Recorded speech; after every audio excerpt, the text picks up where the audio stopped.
Fala nação tricolor. Seja bem-vindo a mais um vídeo do canal. Já peço que deixe seu like e inscreva-se no nosso canal. O tricolor do PC, melhor time do segundo turno, perdeu a 27ª rodada do Brasileirão por 1-0 para o Vasco da Gama. Jogo acirrado, onde as duas equipes foram atrás do resultado com os seus objetivos próprios. O Vasco tentando sair do Z4 e o Leão do PC tentando entrar no G4. Vamos começar a falar da vitória importantíssima do Vasco. Vasco em São Januário, de novo o estádio lotado, venceu o Fortaleza. Um grande jogo, para mim o principal jogo da rodada até agora. Nesses 6 jogos que tivemos nesta quarta-feira, Eduardo Moreno e Pedro Moreno, ou seja, a família Moreno, acompanhou para mim o melhor jogo da rodada até agora. Foi um grande jogo, né, Moreno? O Vasco sofreu, mas conseguiu uma vitória importantíssima para suas pretensões de escapar do rebaixamento. Bem-vindo ao Troca, Moreno! Obrigado, Diniz. Isso aí, tem razão. Um abraço aí pro Mansur, pro Alex, né? Um grande jogo tivemos, né? Os times protagonizaram, cada um com seu objetivo ali, né? Nas suas posições na tabela. O Vasco queria dormir, pelo menos, fora da zona de rebaixamento. O Fortaleza poderia dormir na terceira colocação, né? Passando a turma ali, que tem 44 pontos. O Vasco conseguiu o seu objetivo. Mas protagonizaram realmente um grande jogo, movimentado desde o primeiro minuto, né? O jogo foi corrido, foi intenso. E teve um grande protagonista. Tô ao lado aqui do Pedro Moreno, que esteve comigo na transmissão. Os Morenos, vocês falaram aí.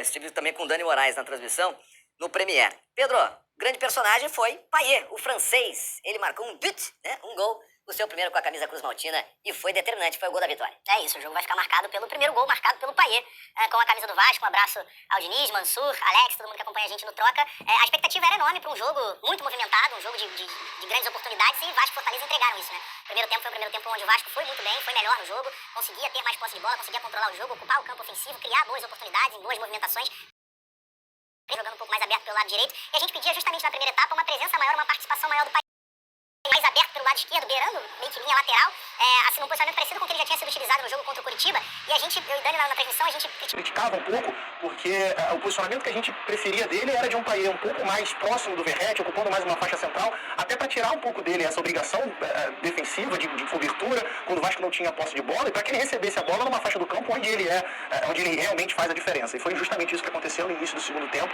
mas na primeira etapa, foi a primeira etapa onde o Vasco teve muito controle do jogo, conseguiu criar excelentes oportunidades, a participação do Prachetes controlando muito bem o jogo. O Vasco terminou o primeiro tempo com 9 finalizações, o Fortaleza só com 2, sendo que nenhuma na direção do gol. Começa aí, ó, que passou por cima, né? Passou por cima, foram as 2 finalizações mais perigosas do Fortaleza na primeira etapa. E no segundo tempo o jogo já começou a milhão, né? A gente não estava conseguindo comentar as alterações feitas no intervalo, e aí sai o lance do gol, começa, e aí a gente tem que destacar uma puxada, uma arrancada do Paulo Henrique, lateral direito, que consegue desmontar ali essa primeira linha de marcação do Fortaleza, e isso acaba criando espaço para o Payet receber justamente onde a gente pedia ele.